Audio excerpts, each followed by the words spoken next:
सर्वांना नमस्ते. माझे नाव वैदेही. आज शिवजयंतीच्या निमित्त सर्वांना शुभेच्छा. शिवजयंती याबद्दल मी 2-3 शब्द बोलणार आहे. ते तुम्ही शांतचित्त ऐकावे अशी माझी नम्र विनंती. सिंहासारखा गर्जला तो शिवबा राज होता. अरे सिंहासारखा गर्जला तो शिवबा राज होता. स्वराज्याची स्वप्न उराशी तो जिंकणारा राजा होता. स्वराज्याची स्वप्न उराशी तो जिंकणारा राजा होता.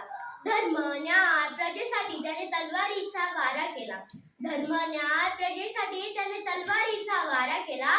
शत्रूच्या छावण्यावर त्याने वज्रासारखा प्रहार केला. शत्रूच्या छावण्यावर त्याने वज्रासारखा प्रहार केला. माता जिजाऊंच्या आशीर्वादाने त्याने पराक्रम गाजवला.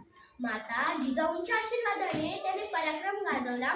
मराठ्यांच्या मातीसाठी ते जीवन अर्पण करून गेले. मराठ्यांच्या मातीसाठी ते जीवन अर्पण करून गेले. शौर्य, स्वाभिमान, अभिमान ज्यांच्या गाथा अर्पण आहे ते छत्रपती शिवराय आमच्या हृदयात आहे. आमच्या हृदयात आहे. बोला छत्रपती शिवाजी